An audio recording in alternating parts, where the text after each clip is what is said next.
Buenas noches a todos, hermanos. Dios me los bendiga. Gracias por estar aquí con nosotros. Le damos la bienvenida a cada uno de ustedes. Y pues bueno, vamos a tener un pequeño, o bueno, un estudio bíblico. Prefiero decir no pequeño para después que no nos den las 12 de la medianoche y sigamos en el estudio, ¿verdad? Pero me gustaría compartir Primera de Juan, ah, la carta Primera de Juan, capítulo uno, todo lo que es el capítulo uno con respecto a la carta del apóstol Juan. Es un estudio bíblico que vamos a tener en esta tarde, rompiendo un poquito lo que es, venimos haciéndolo los miércoles, y este estudio basado en lo que es en esta tarde el nacimiento de nuevo, pues, pero más bien el tema que vamos a establecer en esta tarde es este acerca de la salvación, acerca de lo que Dios ha hecho con nosotros, pero acerca de la realidad, si soy salvo o no soy salvo. Entonces, basado en lo de Juan, capítulo primera de Juan, ya casi está hasta lo último de la Biblia, sus tres cartas que Juan escribe, dice la palabra de Dios. Voy a leer en la tradición, en la versión tradicional, la palabra de vida. Dice primera de Juan, capítulo uno, lo que era desde el principio, lo que hemos oído, lo que hemos visto con nuestros ojos, lo que hemos contemplado y palparon nuestras manos tocante al verbo de vida, porque la vida fue manifestada y la hemos visto y testificamos y os anunciamos la vida eterna, la cual estaba con el Padre y se nos manifestó.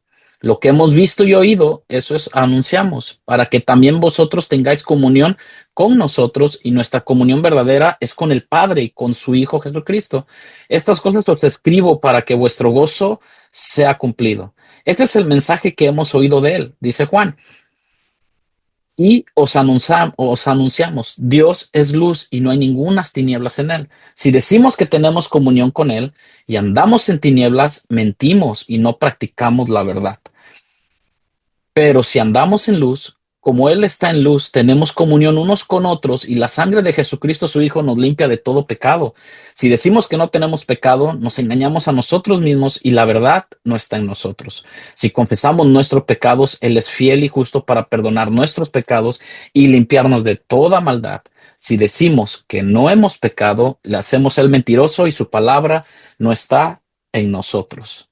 Bueno, vamos a hacer una pequeña oración y nos ponemos así en las manos del Señor para que nos pueda hablar en esta tarde. Padre, gracias te damos, Señor, por este momento que nos permites estar conectados en línea, cada uno de mis hermanos, a los que, Padre, pudieron conectarse, hacen el tiempo para poder escuchar una palabra tuya, Señor. Te ruego que sea tu Espíritu Santo, sea tu palabra obrando en nuestra vida, redarguyendo nuestra vida, alentando nuestra vida. Y también, Señor, ¿por qué no decirlo, Señor? Verdaderamente probarnos, autoexaminarnos nosotros mismos con respecto a la salvación que está en ti y te pertenece a ti, Señor, y que estemos en ti, Señor, salvos por ti, Señor, por la fe en Cristo Jesús. Gracias te damos por estos momentos. Te pedimos que tomes el control y seas tú obrando en nuestros corazones, en nuestro entendimiento, Padre, en cada instante. Te lo pedimos en tu nombre. Amén. Bueno, hermanos, en esta tarde me tomé la libertad de poder hacer este tema separado de lo que es Romanos, pero veo yo la carta de Juan y es como si fuera un pequeño examen para nuestras vidas, conforme todo lo que habla Juan, pero no es un examen, hermano, para ¿cómo le puedo decir? Para reprobarnos, sino antes al contrario, para asegurarnos de nuestra salvación, ¿no? Así es como funciona Primera de Juan con respecto a lo que vamos a ver. Tampoco es lo que es los primeros 10 versículos, el capítulo uno, no es para hundirnos, sino para darnos paz también, conforme todo esto. Pero tampoco Primera de Juan, capítulo uno, no es para que Satanás nos acuse, porque sabemos que tenemos un acusador, pero sino más bien para que Cristo nos defienda. Primera de Juan, capítulo uno, sabemos que no es ese examen o esa parte de la palabra de Dios que quiera juzgarnos o medir perfección. Más bien es un examen para evidenciar la salvación, nuestra salvación, para evidenciar nuestra vida, porque la salvación no se adivina, o nosotros no podemos adivinar si este es salvo o no es salvo. La salvación se evidencia o trae evidencias a nuestra vida. Y Primera de Juan está escrita, hermano, para los creyentes que tengan esas o que tengamos esa seguridad y puedan contestarse una pregunta: ¿cómo sé si soy salvo? A veces tenemos que hacernos esa pregunta. A veces como que nos vemos al espejo, nuestras propias obras nos asombran de decir, ay, ¿seré salvo? No, Señor, tenemos la seguridad. ¿Cómo sabré yo si soy verdaderamente salvo? ¿O seré salvo, Señor? A veces nos asustamos a nosotros mismos en ciertas áreas de nuestra vida. Y un breve contexto acerca de Primera de Juan, uh, le escribe a creyentes confundidos por falsos maestros. Negaban la naturaleza humana estos maestros, afirmaban que tenían la naturaleza humana de Jesús, ciertamente. Afirmaban tener comunión con Dios mientras vivían en pecado. Estos falsos maestros decían tener una iluminación especial, pero no había una obediencia. Entonces, la iglesia estaba turbada. En Primera de Juan, capítulo 5:13, lo pueden ver más adelante, pero toda la carta de Primera de Juan, ustedes lo pueden leer. La iglesia estaba turbada y había dudas en muchos cristianos o en muchos convertidos. Por eso Juan repite una y otra vez la frase clave: para que sepáis que tenéis vida eterna, haciéndolos sentir firmes y seguros en la salvación que es en Cristo. Juan, mis hermanos, escribe para que tengamos, si ustedes leen todo este pasaje o todo Primera de Juan o todo lo que es Primera, Segunda y Tercera de Juan, pero más que nada la primera parte, nos escribe para que tengamos verdaderamente usted y yo la seguridad, la convicción, la paz, esa certeza. Y ahora el apóstol Juan, como un maestro amoroso, porque acuérdense que Juan se expresa como hijitos, ¿no? Como una manera tierna con respecto a expresarse con los hermanos, y ahora, esta parte de Juan, al llamarle hijitos, o no era una forma de él sentirse como el padre, ¿no? Como el yo soy el padre, así como la religión popular lo tiene, ¿no? No, sino era una manera cariñosa en la cual, como un maestro amoroso, se hace esta forma de la carta de Primera de Juan como un examen sorpresa, como un examen para ver si estamos dentro de la salvación, pero no para condenación, porque Juan no está haciendo eso, sino para mostrarnos si realmente Cristo vive en nosotros, si realmente hemos sido regenerados. Porque, ay, bueno, como ilustración, hay una ilustración que podemos decir en nuestra vida, ¿no? O sea, ilustrar nuestra vida a través de nuestra evidencia de la salvación. Um, bueno, Ezequiel capítulo 36 dice así: ah, os daré un nuevo corazón. Es la parte que el profeta Ezequiel dice: os daré corazón nuevo y pondré espíritu nuevo dentro de vosotros, y quitaré de vuestra carne el corazón de piedra y os daré un corazón de carne, y pondré dentro de vosotros mi espíritu y haré que andéis en mis estatutos y guardéis mis preceptos y los pongáis por obra. Si vemos este pasaje del profeta Ezequiel, está poniendo que toda la obra redentora, toda la obra de regeneración, toda la obra la hace Dios. Él es el que pone, él es el que da de su espíritu en ese corazón de piedra que a veces no nos dolía pecar, no sentíamos nada, no sentíamos pedir perdón o perdonar, lo que sea, pero un espíritu de carne habla de un espíritu que siente, que se conduele con la situación en cuanto al pecado, ¿no? Cuando pecamos. Entonces, Primera de Juan es escrita esta carta, los eruditos hablan de alrededor de los años 80, 90, nace en un momento en que la iglesia estaba profundamente inquieta. Justamente habían pasado pocos años, muy pocos años de la ascensión de nuestro Señor Jesucristo, y ya la iglesia estaba siendo inquietada. Imagínense ahora en estos tiempos que estamos a 2000 años de ese momento que Jesús ascendió al cielo. Bueno, número uno, lo que Primera de Juan y Juan trata de desenmascarar y señalar es a los falsos maestros. Vosotros no poseéis las marcas de ser hijos de Dios. Por otro lado, les dice a los verdaderos, a los creyentes, a los verdaderos hijos de Dios: estas son vuestras señas, vuestras evidencias.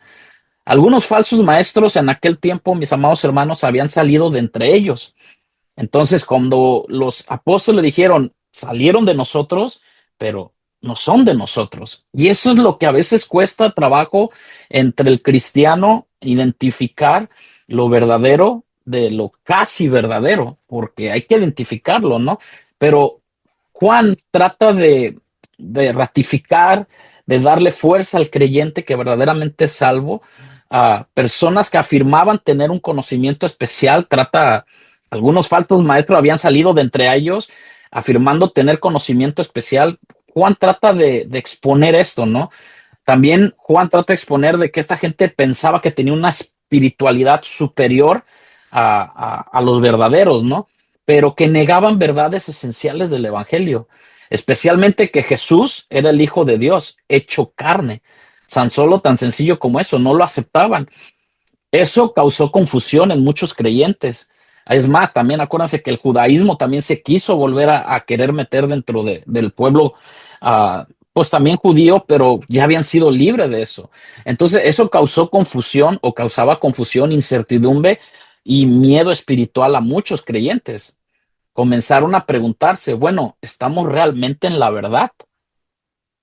Y si hemos sido engañados, ¿cuándo o cómo pasó eso?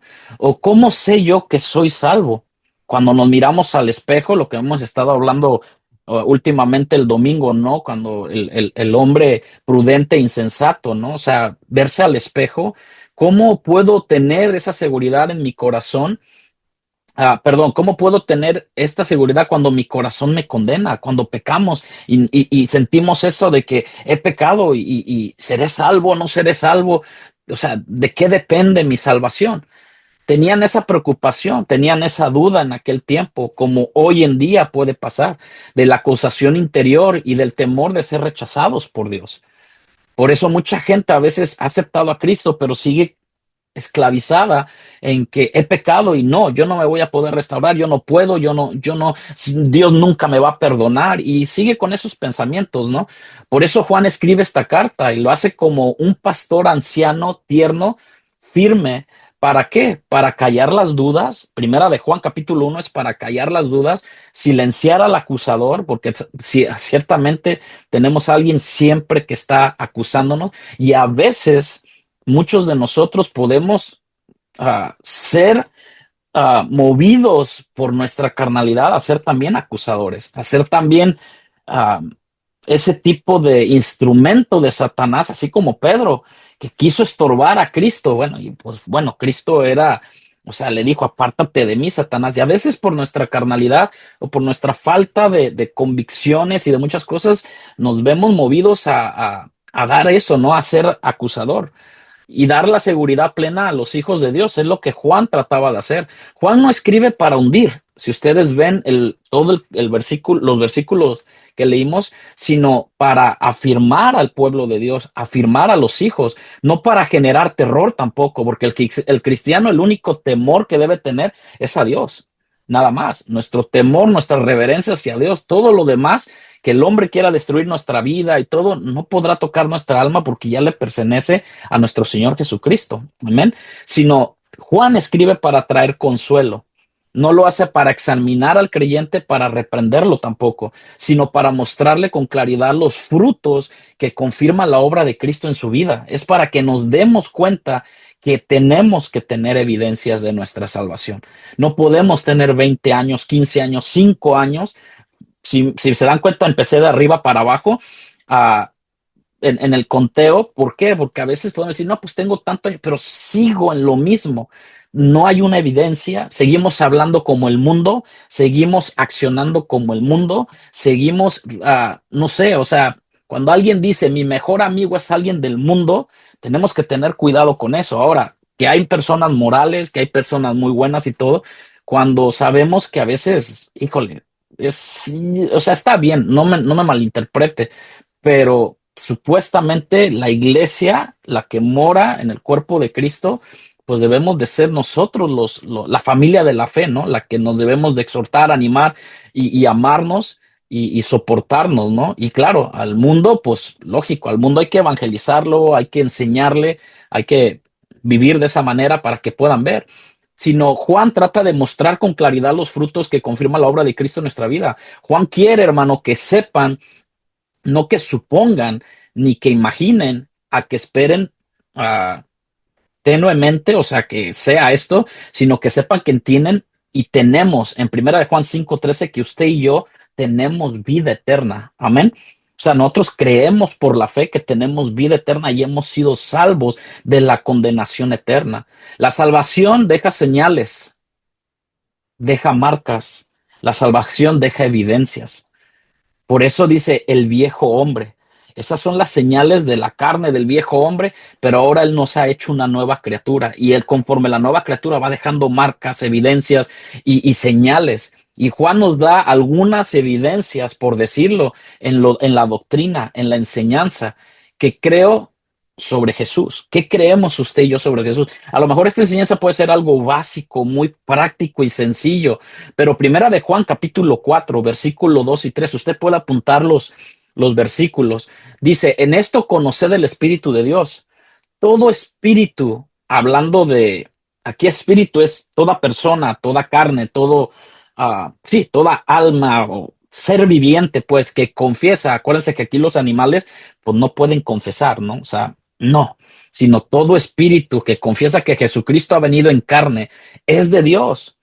Y todo espíritu que no confiesa que Jesucristo ha venido en carne no es de Dios. Y este es el espíritu del anticristo, el cual vosotros habéis oído que viene y que ahora ya está en el mundo. Si ustedes ven todo esto, hermano, de que qué creo sobre Jesús, tenemos que establecer bien nuestros principios y nuestras convicciones, qué verdaderamente creemos sobre Jesús, sobre aquel que usted y yo decimos en quien hemos puesto nuestra esperanza, en quien hemos creído, porque por medio de eso tendremos convicciones muy, muy firmes y muy fundamentales y fuertes de nuestra salvación, si es que somos salvos debidamente, ¿no? Primera de Juan 5:1 dice así, todo aquel que cree que Jesús es el Cristo es nacido de Dios.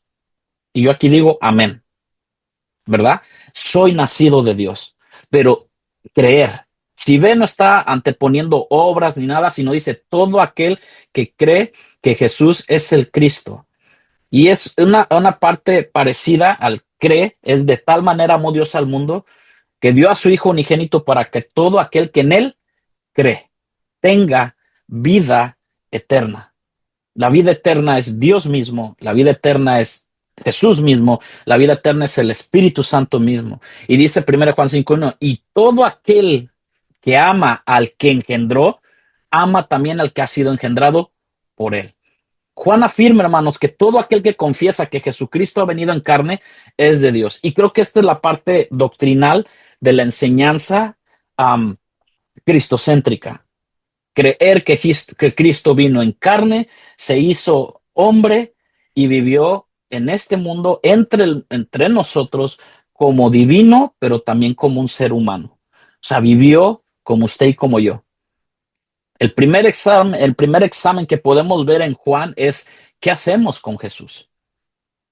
El corazón regenerado no puede reducir a Cristo, solo puede rendirse ante él. Amén. El corazón, como seres humanos regenerados por la sangre de Cristo, esa promesa de salvación por creer en Él, no puede reducir a Cristo. Ahora, en nuestros hechos, en nuestra forma de hablar, no podemos reducir a Cristo. ¿Sabe por qué Pedro lloró amargamente? Lo puede llevar un poquito al límite de por qué Pedro, porque Pedro lo redujo a Cristo. De una cierta manera, se expuso él en vez de rendirse ante él. Al principio, lógico, lo negó. Y a veces nosotros con nuestros hechos, nuestras evidencias o nuestras actitudes, sin darnos cuenta, reducimos a Cristo en nuestra forma de ser. Juan no habla, por decirlo así, en el capítulo 1 de Primera de Juan, no habla de una regeneración, de nuevo nacimiento en esa carta, no. Ya habló de ella en su evangelio, en Juan capítulo 1, 12 al 13 y en Juan capítulo 3. Pero aquí nos da las pruebas, la evidencia. La salvación comienza aquí. ¿Crees que Jesús es Dios verdadero? La primera, nuestra confesión de fe. O sea, ¿qué creemos que es Jesús para nosotros? ¿Crees que se encarnó? Y todos creemos que Jesús, el Hijo de Dios, Emmanuel, Dios con nosotros, se encarnó, hecho carne.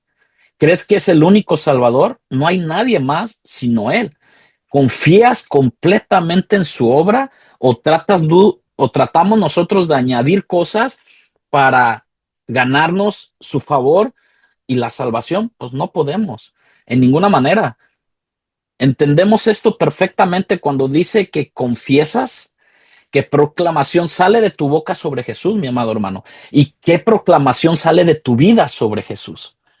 porque muchos ahora se dicen creer en Jesús, creer en Cristo, creer en el Evangelio, pero su vida muestra lo contrario. Por eso es que yo lo he dicho la vez pasada, el Evangelio se está rebajando demasiado que ahora, o sea, muchos dicen, no, pues me mantengo en la farándula del mundo para así traer más adeptos, pero el mismo estilo de vida sigue siendo el mismo. Fíjense que los testigos de Jehová, ellos dicen que el ángel, que fue un ángel y es el ser creado, pero no Dios. Sí lo han escuchado, todos hemos escuchado eso, ¿no? Los mormones dicen que es hijo de Dios distinto al Padre, pero no plenamente divino. El Islam, bueno, hablando con uno de ellos, dicen que es solamente un profeta, no Dios, y que verdaderamente él no murió en la cruz. El hinduismo dice que es alguien muy respetado, pero que no resucitó, sino que se reencarnó para purificarse a través del karma.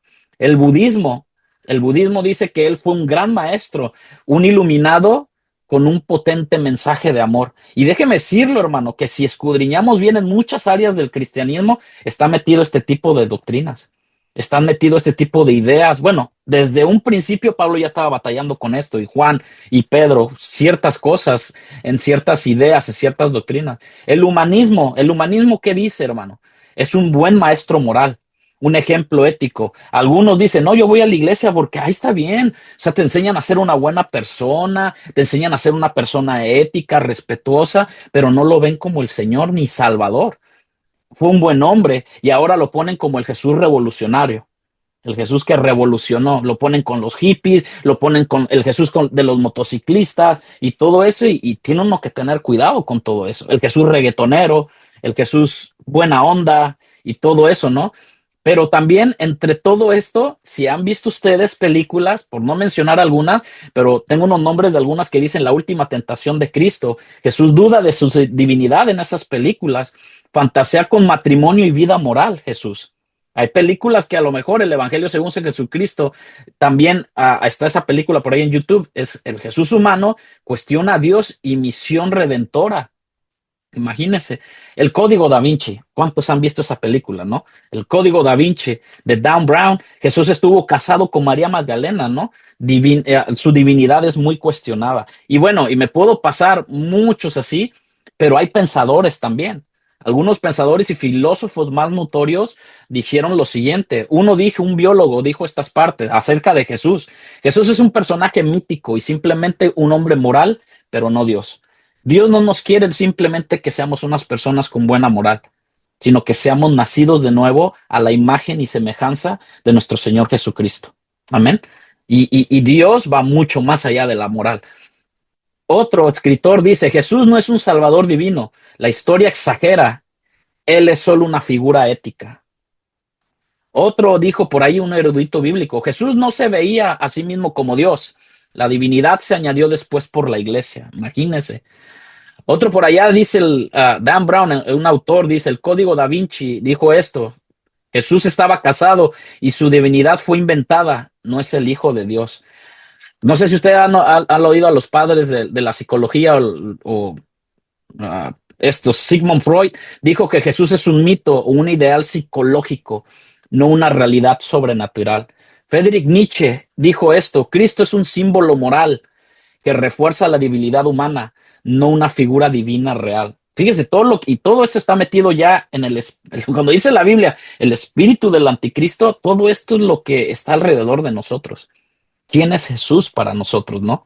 Y otro hombre dijo estas palabras, Jesús es un hombre con dudas, no plenamente Dios, quien cuestiona la misión del mismo Dios.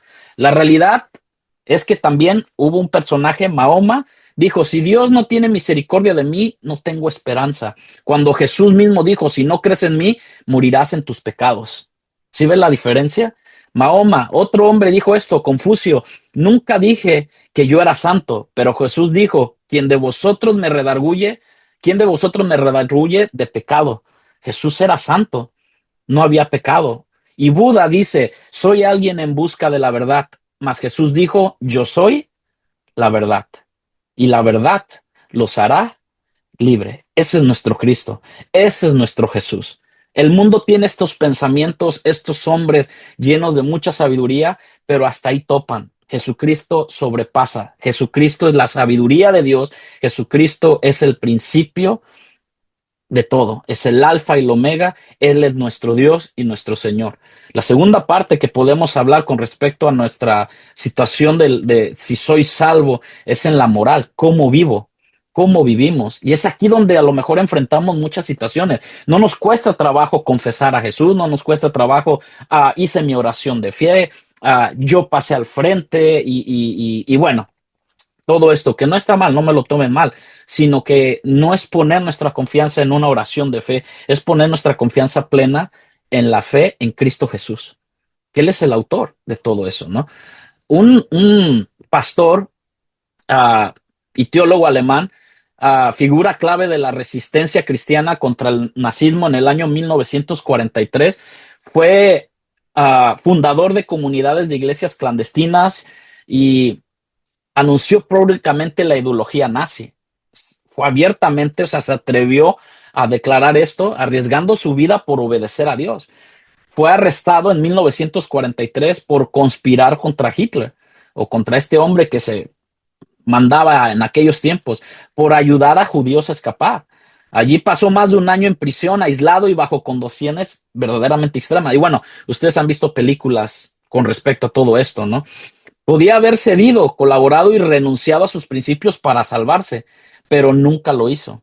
Durante su encarcelamiento, como Pablo y Silas, o como Pablo y otros más, Pedro, que también fueron encarcelados, escribió cartas y reflexiones sobre obedecer a Dios, sobre resistir el pecado, mostrando un corazón transformado. Como le dije al principio, la palabra de Dios, todo lo que es la salvación, lo que hace Cristo en la cruz del Calvario, es una transformación. Firme en medio del miedo y la angustia. Claro que había miedo, había temor, pero murió ahorcado por aquel tiempo la Alemania. No dobló sus rodillas a ese sistema totalitario, sino que fue un ejemplo de fidelidad y obediencia moral. Y me lleva a ver cómo en la Biblia la palabra de Dios con jóvenes y con hombres no se doblaron a régimen, no se doblaron ante el pecado, más que nada, ¿no? Bueno, lo primero era conocer realmente a Cristo, lo que vimos arriba. ¿Quién es Cristo para ti? Tal como Él se ha revelado. Lo segundo es poderle imitar, llevar una vida conforme a Él. No unos preceptos de no comas, no bebas, no esto, no, sino qué es lo que a veces no nos tomamos el tiempo para preguntarle, Señor, ¿esto te agrada? ¿Esto en qué me edifica? La música que escucho, ¿en qué me edifica? Muchas cosas, yo como podía decirle, ¿qué tanto de edificante puede ser de que como iglesia yo le diga, hermanos, de ahora en adelante vamos a abrir un lugar especial para fumadores? Imagínense, ¿no? Bueno, lo hay, hermano, lo hay. Es más, tenemos en la iglesia una barra abierta, barra libre para todos, barra libre para que todos aquellos que les guste, pues puedan entrar y tener una barra libre. Oh, no importa si hablas como hablas. Miren, a Jesús lo identificaron no solamente por cómo él, por su aspecto físico, sino también cómo él hablaba, cómo él se refería y cómo él obraba. Primera de Juan capítulo 2, versículos 3 y 6. Dice así, en esto sabemos que nosotros le conocemos, dice Juan, si guardamos sus mandamientos. Y sus mandamientos no son gravosos, hermanos. El que dice, yo le conozco, este conocer es una manera íntima. Cuando ya hemos creído con nuestro Señor y Salvador y cuando la palabra está irrumpiendo en nuestra alma y ¿cómo se le puede llamar? Y redarguyéndonos. Ahorita vamos a ver esta parte. Pero dice, yo le conozco y no los guarda, el tal es mentiroso. ¿Y quién es el padre de mentira? Ustedes lo saben, ¿no? Satanás. Y cómo abundan dentro de la iglesia, porque esto Pablo se lo está escribiendo a la iglesia que estaba en aquel tiempo. Él le escribe a la iglesia, no le está hablando a paganos, no le está hablando, está para fortalecer su fe, para animarlos, porque dice, el que dice no guarda su mandamiento, tal es mentiroso y la verdad no está en él, pero el que guarda su palabra, ahí está la palabra de Juan confortando, en esto verdaderamente el amor de Dios se ha perfeccionado. Por esto sabemos que estamos en él. Ok, esto es fuerte, hermano. Esto es Esto es profundo. Por esto sabemos. Y aquí es donde tú dices, ¿eres salvo o no eres salvo? ¿Cómo sé que soy? Bueno, porque si dices que le conoces, pero no guardas sus mandamientos, a veces la mentira no es tanto lo que oímos, sino lo que tú mismo te generas en lo que tú piensas que eres, lo que no eres. ¿Me explico? Es algo profundo, pero Juan lo dice. Por esto sabemos que estamos en él. El que dice que permanece en él, aquí la palabra andar es como el periférico, ¿no? ¿Cómo es el periférico? Yo me acuerdo cuando ganaba la selección mexicana, se iban al Ángel de la ciudad, que es un y ahí daban vueltas y vueltas y todo gritando. Es dar vueltas alrededor de algo. Bueno, andar como él anduvo. Y para eso Él nos ha dado de su Espíritu Santo, para andar conforme el Espíritu Santo nos quiera llevar a la imagen y semejanza de nuestro Señor Jesucristo. Ahí mismo en esa hoja, denle vuelta, primera de Juan 3:9. Dice, todo aquel que es nacido de Dios. ¿Cuántos hemos nacido de Dios? Amén. En fe. ¿Qué hace? No practica el pecado. ¿Y qué hacen los cristianos hoy en día? Juegan con el pecado o jugamos con el pecado. Porque aquí no nada más es de, ay, ahí va, para usted. No, todos estamos, nadie está exento de que, ay, bueno, ¿qué tanto es tantito, no? No practica el pecado. Porque la simiente de Dios permanece. Otra vez, en el texto anterior de Primera de Juan apareció la palabra permanece en él. El que dice que permanece en él, y acá dice, porque la simiente de Dios permanece en él y no puede pecar. Ahora, ¿pecamos? Sí, pero no un pecado deliberado, no un pecado premeditado, sino a veces pecamos por, ¿cómo le puedo decir? Ay, Señor, o sea, de alguna u otra manera en vista, en pensamiento, en palabra, ay, se me salió, Señor, y yo no soy de las personas de que, ay, pues esta palabra la digo, pero pues si no es mala, siempre trato de preguntar, esta palabra es fuerte, esta palabra es, y como otras cosas, ¿no? Porque pues si estoy en un lugar y llego a una iglesia donde dice, no, aquí sí te permiten fumar, ahorita vamos a ver algo que dice uno, ah, caray, pues bueno, o sea, es que sí me permiten. Y hablo eso de fumar porque a veces tenemos ciertas situaciones en la cual nosotros venimos o batallamos en algún tiempo y tenemos cosas que nos marcaron en la vida, ¿no? Entonces termina diciendo la parte de Primera de Juan capítulo 3:9, y los hijos, perdón, y en esto se manifiestan los hijos de Dios. Perdón, regreso, y no puede pecar porque es nacido de Dios. Y es en esto se manifiestan los hijos de Dios y los hijos del diablo. Ah, caray, como que Juan está medio duro, pero todo aquel que no hace justicia y que no ama a su hermano no es de Dios. Hay como que Juan lo aclara, el que dice yo le conozco y no guarda sus mandamientos, ¿qué es, hermano? Mentiroso. Mire, si puedes pecar, lo voy a decir así como tal. Si tú y yo podemos pecar y duermes tranquilo, déjame decirte que tienes un grave problema. Amén. Si tú pecas y duermes tranquilo, tenemos un grave problema. Y si el pecado, fíjense que David pecó y habla acerca de que cuando pecó pasó un tiempo, porque ciertamente nuestra alma, deseo, corazón, mente y todo nuestro ser no nos va a llevar a inclinarnos y postrarnos y confesar delante de Dios, porque el pecado siempre nos hace que nosotros tenemos la razón y quien no peca, y que al cabo la frase favorita de todo cristiano, Dios conoce mi corazón, ¿verdad? Pero si puedes pecar o si pecas y duermes tranquilo, tienes problemas. Si has herido a alguien y duermes plácidamente y tranquilo, estamos en una situación en problemas, hermano. Amén. Porque la Biblia nos enseña que si debemos estar en paz con todos, por cuanto sea de nuestro lado, tenemos que hacerlo. Si haces el mal y crees tener o sentir paz, estamos en graves problemas. Porque podemos, por mucho que hablemos lenguas y dormamos bien y tengamos sueños de gloria y de esplendor y todo, pero si sabemos que hemos pecado, estamos en graves problemas. No con el pastor, no con una organización, sino delante del Dios que decimos creer y confesar. Aquel que lo escudriña todo, aquel que todo lo ve, todo lo ve. Pero si en esa culpa, y aquí viene lo tremendo de Juan, o aquí viene lo tremendo de la palabra, si en esa culpa una voz interior, porque el Espíritu Santo mora en nosotros, ¿no?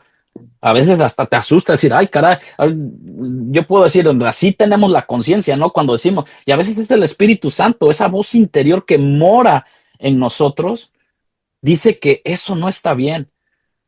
Yo por eso siempre que le vuelvo a repetir, yo aprendí mucho esto con mi esposa. Oye, esta palabra, y ella me decía, híjole, si vas a Durango, esa palabra no. Y yo tuve que, es que ahí es donde entramos nosotros. Y, ay, Señor, quítamela. No, tienes que refrenar tu lengua. La Biblia habla de refrenar, que la lengua, ay, sabe buena en tacos, ¿no? Pero la lengua no la lengua humana, sino la lengua de barbacoa, sabe buena. Pero a lo que voy es que cuando la misma lengua a veces nos hablamos y decimos cosas sin darnos cuenta el daño que hacemos y no la refrenamos, híjole, hermano, porque ¿de qué me sirve hablar tanto en lengua si no puedo frenar mi propia lengua normal? Seguimos hablando sandeces o cosas, o seguimos hablando como el mundo y entramos a la iglesia y la lengua se convierte en espiritual y todo eso. Entonces, una voz interior dice que no está bien, no es condena. Esa voz es amor de tratando de corregirnos. Es la voz de Dios, del Espíritu Santo tocándonos y la Biblia me enseña que el Espíritu Santo nos redarguye de todo pecado. Amén. Es el Espíritu Santo el que nos redarguye de todo pecado. Es el Espíritu Santo. Esto es impactante. No dice que obedezcamos para ser salvos. Dice que los salvos obedecen. ¿Sí ve la diferencia en cuanto a esto? Lo impactante es de que la salvación no es que obedece para que sea salvo, no. Es dice que ya siendo salvos por medio de la fe en Cristo Jesús, obedecemos. Porque el Espíritu ahora nosotros nos enseña a hacer el bien, pone en nosotros el querer como el hacer. En esa parte. Juan también nos habla de que mantenemos una lucha con el pecado. Eso es innegable.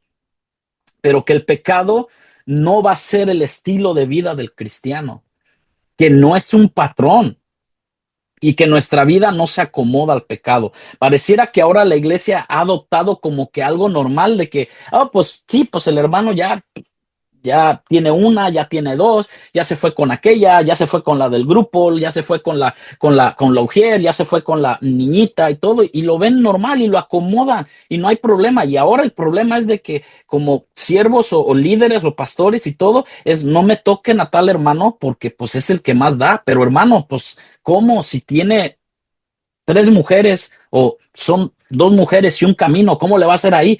Entonces, hay esas situaciones en la cual Juan nos habla de que mantenemos esa lucha, pero no es que el pecado como, no, como un estilo de vida en el cristiano, no, no es el patrón. Que nuestra vida no se acomoda al pecado, sino que luchamos para erradicarlos. Amén, hermanos. Día a día es una lucha que tenemos para erradicar el pecado. Cuando caemos, nos arrepentimos y pedimos perdón a Dios. Amén.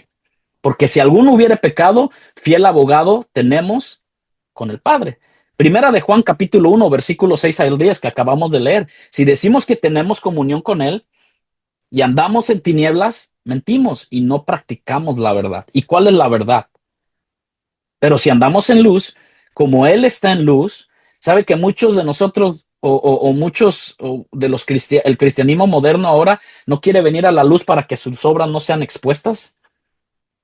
Por eso es que no quieren orar, por eso es que, no, ¿para qué tanta Biblia? Porque sabemos que en la Biblia es la que nos confronta, la que nos hace ver esta parte de nuestra pecaminosidad. Pero también la Biblia nos redarguye, pero también la Biblia es útil para corregir, pero también para darnos aliento. Su palabra, cuando dice el Salmo 23, tu vara y tu callado me infundirán aliento. Y Él nos lleva a pastos verdes también. ¿Sí ve? También dice, como Él está en luz, tenemos comunión unos con otros. Y esa comunión es, por eso la importancia de habitar los hermanos juntos en armonía, cuando nos reunamos, cuando nos veamos, porque ahí hay bendición y vida eterna. Cuando alguien dice, yo no me congrego, yo mejor los veo por internet a todos. Saben que están ofendiendo el nombre del Señor Jesucristo porque estás hablando del cuerpo de Cristo. Y por ende, Él es la cabeza ¿de qué? De la iglesia. Benditas redes sociales, o sea, está bien, mire, ahorita nos estamos congregando aquí, pero cuando se ha el llamado, cuando la iglesia tenía el llamado, sonaba el chofar para que todos se reunieran en el campamento, ya sea de batalla, para adorar, para escuchar los mandamientos, a la Torá y todo eso, se reunían y era bueno habitar los hermanos juntos, porque después dice, tenemos comunión unos con otros y la sangre de Jesucristo, su Hijo, nos limpia de todo pecado. Y vuelve Juan a decir, si decimos que no tenemos pecado, nos engañamos a nosotros mismos. Y la verdad no está en nosotros. Pero si confesamos, ahí está la parte, nuestros pecados, tenemos un Dios fiel y ¿qué, hermanos? Justo. Amén. Para perdonar nuestros pecados y limpiarnos de toda maldad. Si decimos que no hemos pecado, híjole, Dios no es mentiroso, hermano. Yo creo y la palabra me enseña que mi Dios no es mentiroso. Amén. Dios no es mentiroso. Y limpiarnos, dice, le hacemos a él mentiroso y su palabra no está en nosotros. La obediencia no es la raíz de la salvación, como dije arriba hace un rato o hace un momento. Es el fruto inevitable de haber sido unidos a Cristo por su gracia. Amén. Es el fruto inevitable. Alguien que tiene años viviendo, alguien que tiene años diciendo que es cristiano y no hay obediencia, híjole, es inevitable. O sea, que ¿cómo va a poder? Cuando dices, te encuentras con alguien, no, no, pues es que no, sigo batallando con lo mismo, lo mismo, lo mismo y lo mismo y lo mismo. Y pueden pasar 20, 30 años. ¿Cuál es la raíz? ¿Verdaderamente has sido salvo? ¿O simplemente estás convencido tú de que fuiste o fuimos salvos, pero entonces, es ese fruto inevitable de haber sido unidos a Cristo por la puritita gracia de nuestro Señor Jesucristo? La raíz es la obra perfecta de nuestro Señor Jesucristo. Esa es la raíz en la cruz del Calvario. El fruto es la vida transformada que esa raíz produce. Fuera, o sea, Él es la savia. Nosotros somos pámpanos y los pámpanos dan frutos, ¿no? La gracia que salva también transforma, hermanos. O la gracia salvífica transforma. No salva dejándonos igual, hablando como el mundo, actuando como el mundo, oyendo música del mundo. No, no da, hermano. No da en el cual, y esto lo voy a decir, es mi convicción a lo mejor personal con respecto a esto, que como cristianos, de que yo diga, pues a mi hija, imagínense yo, hermano, a mi hija le voy a hacer una fiesta de 15 años. Y no, pues sí, tráiganse mariachis y tóquensela de sigo siendo el rey y todo. No compagina, hermano. Y luego, pues cada quien agarra a su pareja y vamos y todo este modernismo, todo este humanismo se ha metido a la iglesia. Y es algo que le digo a mi esposa, no concuerda. No concuerda que un cristiano siga escuchando las canciones del mundo, si de ahí nos sacó Dios. Y ahora ha entrado otro modalismo, otra cosa del humanismo. Pues que las canciones viejitas no tenían nada malo. Ciertamente, pues no, ¿verdad? Pero la misma Biblia nos enseña a que hablemos entre nosotros, estemos entre nosotros, porque toda la honra, toda la alabanza es para el Señor. Y a lo mejor muchos puedan diferir, pero es lo mismo que se ha metido en la iglesia, es lo mismo que se ha dejado entrar. La gracia que salva también nos transforma. Debemos de marcar una diferencia en cuanto a saber quién es Jesús, en también nuestra moral como cristianos, nuestra moral en Cristo, no como el mundo o no como a lo mejor la iglesia hoy en día la quiere poner. Salva cambiando nuestro corazón. ¿Se acuerdan que hablamos acerca del profeta que decía, pondré un corazón de carne y les cambiaré el corazón de piedra? El examen moral no te preguntan esta tarde, ¿eres perfecto? Porque perfecto es solo nuestro Jesús, ¿no? Hay lucha interna contra el pecado, hermano, de nosotros. Eso es bueno. Para el próximo miércoles vamos a hablar acerca de Romanos capítulo 7 y verás cómo Pablo, el teólogo de teólogos, el apóstol de apóstol, con ese combate, esa lucha interna, tú tienes que ver, y aquí viene el autoexaminarse. ¿Has visto un avance en tu vida? Pues Dios nos quiere dejarte ahí, quiere que avancemos más.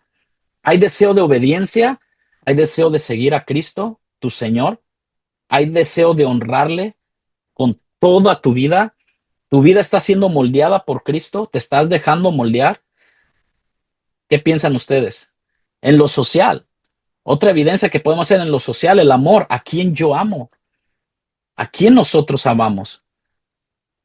En Primera de Juan capítulo 3 versículo 10, en esto se manifiestan los hijos de Dios y los hijos del diablo. Todo aquel que no hace justicia y que no ama a su hermano no es de Dios, lo acabamos de leer hace rato. En el mismo capítulo, en el versículo 14 dice, nosotros sabemos que hemos pasado de muerte a vida, en que amamos a los hermanos, el que no ama a su hermano permanece en muerte. El capítulo 4, Primera de Juan 4 7 y 8, amados, dice a Dice Juan, amémonos unos a otros porque el amor es de Dios. Todo aquel que ama es nacido de Dios y conoce a Dios. El que no ama no ha conocido a Dios porque Dios es amor. Amén. ¿Y qué somos nosotros? Siempre estamos renegando del hermano, siempre estamos a veces a lo mejor o en muchos lados, ¿no? Hablando o sea, no, sé que la vida es, o sea, como dicen, ¿no? Si Dios te manda limones, es para que aprendas a hacer limonada, ¿no? Si la vida te da limones, aprende a hacer limonada, ¿no? Y la limonada es rica en tiempo de calor, ¿no? Pablo dice en Romanos 5:5 que el amor de Cristo ha sido derramado en nuestros corazones. Y luego lo dice a Corintios 5:14, segunda de Corintios, que ese amor, el amor de Cristo nos constriñe. ¿Nos qué, hermano? Fíjense, cuando somos nacidos de nuevo, cuando reconocemos a Cristo en su humanidad y en su divinidad, nos da una moral celestial, una moral divina. Y para eso, para muestra, pues Pablo, Juan, Pedro, los apóstoles fueron los pilares de el que pusieron su fundamento en la roca que es Cristo. Pero vemos que el amor de Pablo, por eso Pablo escribe a la iglesia de Corintios, si yo tengo, o sea, si yo digo que, o sea, si yo hablase lenguas humanas, angelicales, pero no tengo amor, soy como un címbalo que resuena, que resuena. Y dice, Cristo nos constriñe, pero no solamente eso, hermano. La evidencia de la salvación es que Cristo nos impulsa, nos empuja con fuerza. El amor en Primera de Juan no es un sentimentalismo, va más allá, no es una emoción de ir a un culto de avivamiento y hay avivamiento y salga bien y se te presente lo primero y de volada te bajes de la cruz. El amor es sacrificio, entrega y servicio. Amén. El amor a veces aunque nos cueste. Mira, hermano, muchos de nosotros a veces no quisiéramos ni pararnos a hacer nada para la obra, nada, ni mucho menos para el hermano, ni mucho menos para, oh, pero eso sí, decimos muchos, ¿no? De que yo estaba hablando con alguien, yo por mi familia doy todo, pero Jesús lo pone, bueno, la palabra lo pone, bueno, cuando, si tú haces ciertas cosas por aquellos del que tú piensas recibir o por tu propia familia, dice, pues qué mérito tenéis, ¿no? Ninguno, o sea, haces lo normal, es como alguien decía alguna vez, dice, yo le doy todo esto a mis hijos, a mi esposa, y digo, eso no es algo extraordinario, eso es tu responsabilidad. Amén. Es nuestra responsabilidad como padres suplir en la casa, amar a nuestra esposa, amar a nuestros hijos, darle todo lo que podamos, pero ¿qué por el prójimo? ¿Qué por el hermano o la hermana? No, pues hay cada quien que se rasque y que vea cómo. Híjole, el amor no es un sentimentalismo, no es emoción. Jesucristo no fue a la cruz por sentimiento, no fue por emoción. ¿Sí ven? A veces cuánto nos cuesta, y digo, cuando yo empecé mis primeros pasos como cristiano, costaba ir a la iglesia, costaba porque por el trabajo damos todo, por el patrón damos todo, que un día nos echan para afuera y ya no te necesito y te vas, pero Cristo no es así. Cristo es paciente con nosotros y Él no nos desecha. Él se sacrificó, se entregó en servicio y amor por nosotros. Amén. Que lo que nosotros podamos dar ahora, pues no se compara. El amor no es la condición para ser salvo tampoco, es la prueba de que Cristo vive en mí. Y esta evidencia, Juan la representa como un martillo. El que no ama, no ha conocido a Dios. No dice el que no siente amor, no dice el que no se emociona por amor, dice directo, el que no ama, no ha conocido a Dios. ¿Por qué? El mismo texto termina, porque Dios es amor. Y donde Dios habita, el amor florece. ¿O no, hermanos? Cuando vemos nosotros, si tú plantas un árbol de frutas afuera o unas rosas o unos, no sé, unas hortalizas, no sé cómo se llaman, yo no soy mucho de plantas y todo. Cuando la lluvia cae, es ese amor de Dios, tipificándolo, ¿no? La lluvia es como ese amor hacia nosotros que nos hace florecer. Por eso en la última cena de Juan 13:35 dijo lo siguiente: en esto conocerán los de afuera que vosotros sois mis discípulos, en el amor que os tenéis los unos con los otros. Es algo tremendo. Pero también la otra cara de la moneda que Jesús pone y que muchos de nosotros como cristianos estamos pasando hoy en día. Y esto está en Primera de Juan capítulo 2 versículo 15 al 17. No améis al mundo. Hermano, aquí es el parteaguas. O amamos al mundo y las cosas del mundo, o hemos decidido ser recíprocos en amor con nuestro Señor Jesucristo, de amarle solo a Él. Primera de Juan, y Juan lo pone así: no améis al mundo ni las cosas que están en el mundo. Si alguno ama al mundo, el amor del Padre, no lo digo yo, lo dijo Juan, el amor del Padre no está en él, porque todo lo que hay en el mundo, y aquí hay tres cosas tremendo, y lo vimos el domingo, y lo retomo, dice, lo que hay en el mundo, los deseos de la carne, hermano, la carne muchas veces no se quiere congregar, la carne muchas veces no quiere ir a la iglesia, y David decía: bendice alma mía Jehová, bendiga todo mi ser su santo nombre, y no te olvides ninguno de sus beneficios. Somos beneficiados, sí, hermano, cuando amamos a Dios. El, el, el, el, el amor de Dios se refleja en su cuidado, en su amor hacia nosotros. Pero dice no solamente los deseos de la carne, los deseos de los ojos, la vanagloria de la vida. Uy, esta última, hermano, híjole. Ahora con todo esto de que me pongo y me grabo que estoy dando comida, que estoy dando esto, que estoy dando dinero, que ayudo al prójimo, que ayudo. O sea, yo digo, es muy personal, ¿no? Ya en sus likes y sus corazoncitos ya tuvieron su recompensa aquí en la tierra, ¿no? La vanagloria de la vida no proviene del Padre, sino del mundo. El mundo pasa y sus deseos, pero el que hace la voluntad de Dios permanece para siempre. ¿Cuántos quieren permanecer para siempre? Siempre, ¿no? El cristiano no puede adorar lo pasajero, ¿no, hermanos? Aún yo como esposo, yo no puedo permitir que mi esposa me tenga en un pedestal. Adora a Dios, ¿no? Acuérdense en la mujer de Lot, tanto amaba Sodoma y Gomorra, los deseos de su carne, lo de que sus ojos veían, la vanagloria, que volteó para atrás y se convirtió en estatua de sal. O digo, no podemos adorar lo pasajero y terrenal con un ojo y lo eterno y lo celestial por el otro. Son incompatibles, hermano.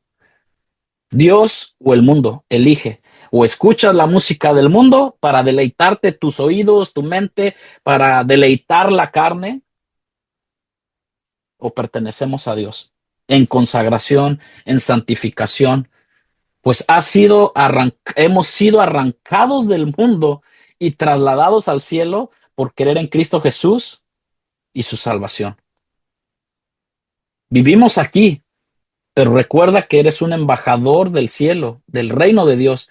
Para eso y por eso debemos renovar día a día nuestra mente, que está siendo continuamente bombardeada con ideas paganas, filosóficas, con doctrina errada, con falsas ideologías. ¿Cómo? ¿Cómo podemos erradicar eso? Hermano, lo único que le puedo decir es que con la palabra de Dios. Amén. Y sometiéndonos a la autoridad de Cristo. Romanos 12:2 en la versión internacional le dice: no se amolden al mundo actual. Y ahorita, hermano, nos amoldamos a todo. Somos un molde de que lo que venga, sino sean transformados mediante la renovación de su mente. ¿Por qué dice de su mente? Porque así podrán comprobar cuál es la voluntad de Dios, buena, agradable y perfecta. Y bueno, para terminar, hago estas tres preguntas. ¿Qué creo sobre Jesús? ¿Qué crees tú sobre Jesús? Que solamente vino, fue al Calvario, vivió una vida pura, santa, sin mancha, para que nosotros andamos en la mezcla del mundo con lo santo, para después profanar de ello. Yo creo que no. La pregunta es: ¿qué creo sobre Jesús?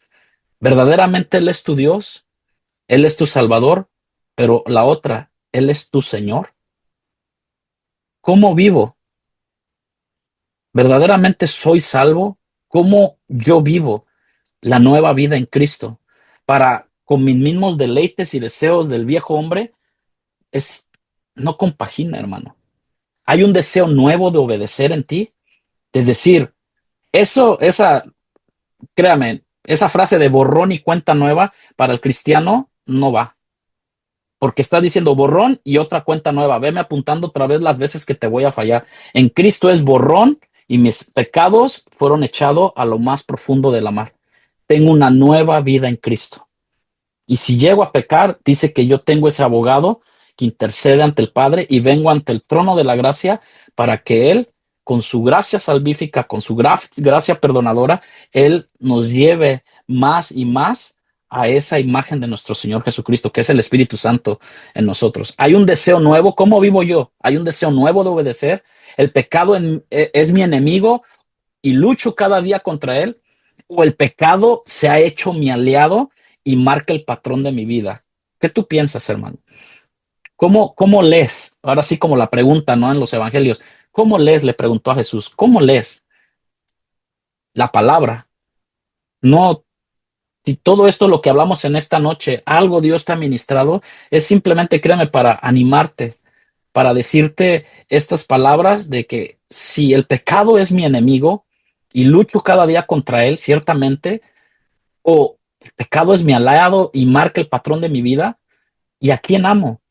Hay amor creciente hacia los hermanos, la evidencia de la salvación se ve en mi vida.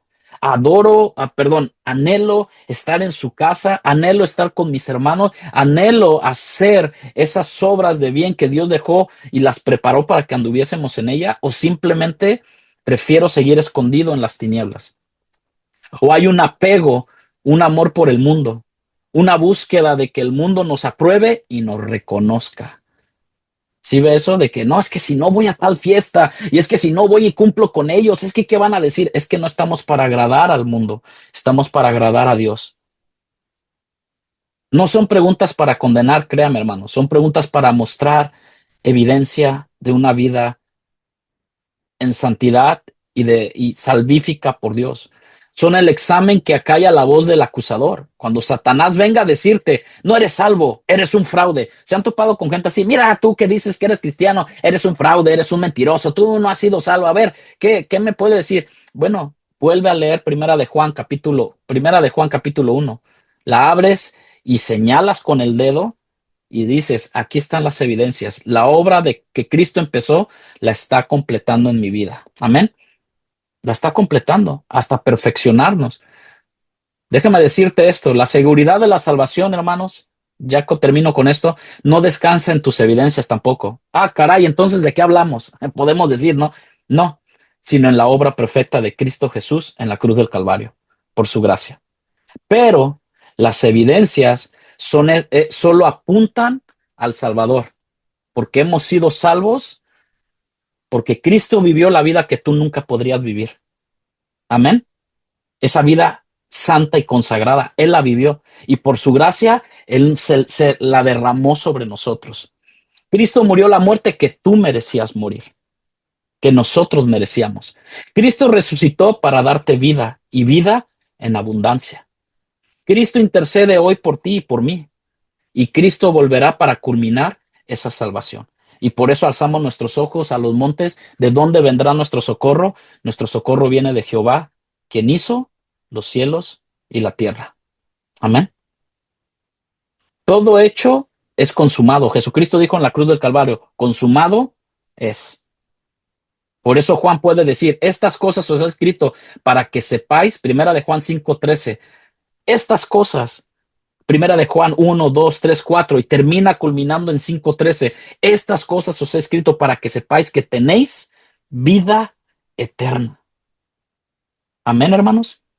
La salvación no se siente, la salvación se sabe. Se sabe porque está anclada en Cristo y se evidencia porque Cristo vive en mí. Amén. Por eso no nos avergonzamos del evangelio porque es poder de Dios para salvación. Si hoy te preguntas, pues, ¿soy salvo? Solo necesitamos ir a los pies de Cristo y recibir su perdón, arrepentirnos y verdaderamente dejar el mundo atrás y vivir la nueva vida en Cristo. No vengas a tus obras, no vengas a tu pasado, no vengas a tus méritos. Ven a Cristo, acuda a Él y aferrémonos a Él, hermanos. Marquemos una diferencia como iglesia, como hijos de Cristo. Él es nuestro Salvador, Él es la roca, Él es el Cordero, Él es el camino, la verdad y la vida. Él es el buen pastor, que su vida dio por sus ovejas. Y cuando creas y cuando creímos, la vida de Dios entró en nosotros. Y primera de Juan será ese examen en nuestra vida para examinarnos y autoevaluarnos en cuanto a nuestras evidencias, pero no para condenarte, sino para darte certeza eterna. Somos de Cristo. Amén. Somos de Cristo, hermano. Tenemos que evidenciar la salvación. No es las buenas obras para ganarnos el favor de Dios. El favor de Dios ya lo tenemos, hermano. Cristo en nosotros. El Espíritu Santo en nosotros. Y el Espíritu Santo, como yo te dije hace un momento, hermano, si tú estás en tu cama y tú duermes tranquilo sabiendo que pecaste y no te arrepentiste o no te acomodaste o no te pusiste a cuenta con Dios o con la persona que ofendiste o con la cual, ¿cuántas veces dijo Pedro, debo de perdonar al hermano que peque contra quién? Contra mí. Y Jesús le puso una cantidad donde ellos estaban acostumbrados a hacerlo. Pero cuando cuando lo haces 490 veces, 70 veces 7, Jesucristo es una exageración, pero es cuando ya te vuelves perdonador. Ya cuando tu corazón de piedra se hizo un corazón de carne y que siente la necesidad de amar a los demás. De enjuiciar. Mira, ¿por qué y por qué se viste así? ¿Y por qué llega tarde? ¿Y por qué esto? Ciertamente nos vamos alineando. ¿Sabe por qué? Porque en nuestra cultura tenemos eso. Tenemos que alinearnos a una cultura, por decirlo de una manera, de reino. Jesús nunca llegó tarde. Siempre decíamos, Jesús siempre llegó a tiempo.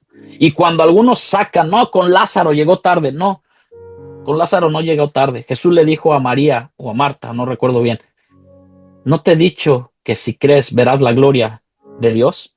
Y Jesús se manifestó en gran manera. Amén. Hermanos, esta ha sido una pequeña enseñanza simplemente de lo que es acerca de que verdaderamente soy salvo. A lo mejor sí, pero avísale como alguien dijo, ¿no? Oye, ¿estás contento? Sí, sí estoy contento. Pues avísale a tu cara, ¿no? Que estás contento.